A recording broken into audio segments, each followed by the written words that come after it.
Assalamu alaikum. Welcome to Science with Rumasa. In this video we will study about Mendel's law of inheritance.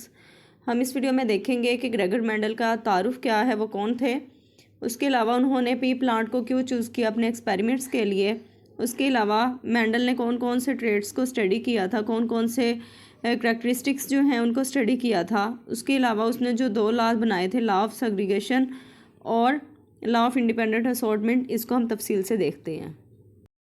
Mendel's laws of inheritance. Introduction of Gregor Mendel. Gregor Mendel कौन था, उसका तारुफ क्या है। Gregor Mendel was an Austrian monk who performed experiments on pea plants. Gregor Mendel एक Austria का राहब था जिसने मटर के पौधों पर तजर्बात किए थे। He discovered that traits are controlled by special factors now called genes. उसने दरियाफ्त किया कि ट्रेड्स को यानी जो खसूसियात होती हैं उनको ख़ास अवामिल से कंट्रोल किया जाता है जिन्हें अब जीन कहते हैं। Why Mendel chose pea plant. Mendel ने मटर के पौधे का इंतखाब क्यों किया, मटर के पौधे का क्यों इंतखाब किया, इसका साइंटिफिक नेम जो है पिज्म सेटिवम है। Mendel selected pea plant because it had clear contrasting traits, short life cycle and both self and cross pollination were possible. अब वो कहते हैं कि मेंडल ने मटर के पौधे का इंतखाब क्यों किया। उसने इस पौधे का इसलिए इंतखाब किया क्योंकि इसमें जो कॉन्ट्रास्टिंग ट्रेड्स थे, उसके अलावा इसका जो लाइफ साइकिल था वो बहुत कम था, शॉर्ट था। उसके अलावा इसमें सेल्फ पॉलिनेशन और क्रॉस पॉलिनेशन दोनों ही मुमकिन थी। Mendel believed a plant for genetic study must have contrasting traits. Mendel का ख्याल था कि जीनियाती मुतालिया के लिए पौधे में कॉन्ट्रास्टिंग ट्रेड्स होने चाहिए, मुतज़ाद खसूसियात होनी चाहिए। उसके अलावा एंड अ शॉर्ट लाइफ, छोटी ज़िंदगी होनी चाहिए, उसका जो ज़िंदगी का दौरानिया वो कम होना चाहिए। P plant fulfilled all these conditions और मटर के पौधे ने इन तमाम शराइत को पूरा किया। Traits studied by Mendel. Mendel ने जिन खसूसियात का मुतालिया किया, Mendel studied 7 traits, different traits in pea plants. Mendel ने मटर के पौधे में 7 मुख्तलिफ ट्रेड्स का मुतालिया किया। Each trade had 2 contrasting forms. Her trade के पास 2 मुतज़ाद फॉर्म्स थी, 1 डोमिनेंट एंड 1 रिसेसिव। एक मुतज़ाद खसूसियत डोमिनेंट थी जो जाहिर हो रही थी, एक छुपी थी जिसको रिसेसिव कहते हैं। The trade that appears in the first generation is called dominant. वो खसूसियत, वो ट्रेड जो कि पहली नस्ल में अपीयर होती थी, पहली नस्ल में ज़ाहिर होती है, फर्स्ट जनरेशन में अपीयर होती है, उसे डोमिनेंट कहते हैं। While the hidden trait is called recessive. जबकि जो छुपी हुई ट्रेट होती है, छुपी हुई खसूसियत होती है, उसको रिसेसिव का नाम उसने दिया। लॉ ऑफ सेग्रीगेशन, जिसे मोनोहाइब्रिड क्रॉस भी कहा जाता है।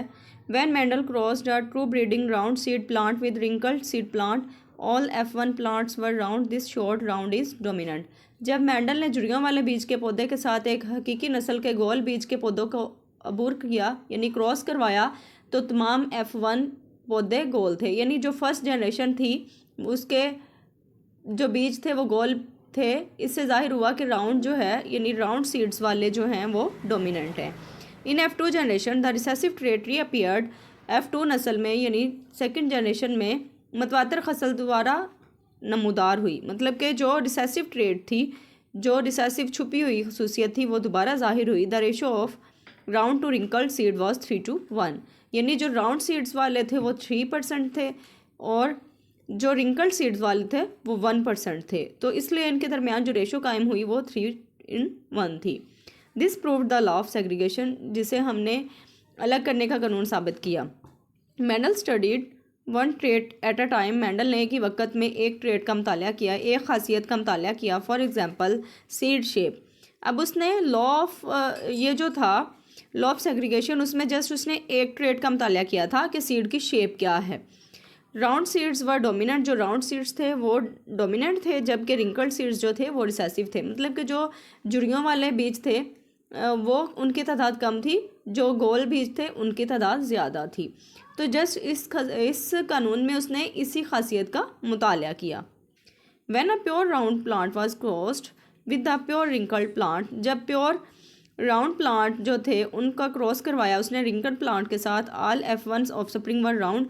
जो फर्स्ट जनरेशन में जो उसके ऑफ स्प्रिंग थे, फर्स्ट जनरेशन में जो पौधे थे वो राउंड सीड वाले ही थे। This shows that round is dominant trade. तो इससे ये साबित हुआ कि जो राउंड था, गोल बीज वाले जो थे वो डोमिनेंट ट्रेड थी। When F1 plant were self fertilized. वो कहते हैं जो फर्स्ट जनरेशन है, फर्स्ट जनरेशन उनकी बनी, उसको आपस में फर्टिलाइज करवाया, उनका आपस में क्रॉस करवाया, तो उनके बदले में जो F2 जनरेशन बनी, शॉर्ट बोथ रेट्स, तो उसमें दोनों ही ट्रेड्स साबित हुई। फर्स्ट में तो जस्ट ज़्यादातर डोमिनेंट ट्रेड शो हुई थी ना, जो F1 में थी। F1 का जब क्रॉस करवाया तो F2 आगे बनी। F2 में दोनों ही ट्रेड्स साबित हुए। उनमें भी जो रेशो थी वो 3 राउंड और 1 रिंकल था। मतलब कि 75% जो थे वो गोल बीच वाले थे और 25% जो थे वो रिंकल्ड सीड वाले थे। मेंडल कंक्लूडेड दैट, मेंडल ने ये नतीजा अखज़ किया, genes exist in pairs and separate during gamete formation. उसने ये भी नतीजा अखज़ किया कि जीन जोड़ों में मौजूद होते हैं, मतलब पेयर्स की शक्ल में वो मौजूद होते हैं और गैमेट की तश्कील के दौरान अलग होते हैं। This is called the law of segregation. तो इससे हम लॉ ऑफ सेग्रीगेशन भी कहते हैं, यानी ये अलहदगी का कानून भी इसको बोलते हैं। Law of independent assortment. Law of independent assortment को डाई हाइब्रिड क्रॉस भी कहा जाता है। जो लॉ ऑफ सेग्रीगेशन था उसे मोनोहाइब्रिड क्रॉस कहते हैं। मोनोहाइब्रिड क्रॉस इसलिए कहते हैं क्योंकि उसमें उसने एक ट्रेड को सिर्फ स्टडी किया था। इसमें उसने डाई हाइब्रिड क्रॉस में 2 ट्रेड्स को स्टडी किया है, सीड शेप और सीड कलर को। When pure round yellow plants were crossed with pure wrinkled green plants, all F1 offspring were round and yellow. अब उसने कहा कि जब खालिस गोल पीले पौधों को खालिस जुड़ियाँ वाले सब्ज़ पौधों के साथ उसने क्रॉस करवाया, तो जो पहली उनकी औलाद थी, जो F1 जनरेशन थी, वो गोल और पीले रंग की थी। इन द F2 जनरेशन, जब F1 जनरेशन का आपस में करवाया उन्होंने क्रॉस, तो F2 जनरेशन जो थी 4 different combinations appeared in a 9:3:1 ratio. अब F1 का जब आपस में उन्होंने क्रॉस करवाया तो F2 में जो मुख्तलिफ इम्तजाज के तनासब ज़ाहिर हुए वो आप इस इमेज में देख सकते हैं कि इसमें 9:3:1 की रेशो शो हो रही है कि इसमें 4 तरह के ट्रेड्स ज़ाहिर हुए जो कि आपको इस इमेज में नज़र आ रहे होंगे। Mendel concluded that different traits are inherited independently of each other. Mendel ने यह नतीजा अखज़ किया कि मुख्तलिफ ट्रेड्स एक दूसरे के से आज़ादाना तौर पर विरासत में मिलती हैं। मतलब कि एक दूसरे के साथ जब वो इंडिपेंडेंटली मिलते हैं तो विरासत में वो कुछ चीज़ें जो होती हैं, मुख्तलिफ ट्रेड्स जो होते हैं, वो उनको मिलते हैं। This is called the law of independent assortment. तो इसी उम्मीद करती हूँ आज का टॉपिक आपको अच्छी तरह समझ आ गया होगा। मज़ीद इन्फॉर्मेटिव वीडियोस के लिए 9th और 10th क्लास के बायो के लेक्चर्स के लिए मेरे चैनल को ज़रूर सब्सक्राइब कीजिए। लाइक शेयर कमेंट करना मत भूलिएगा। अल्लाह हाफिज़।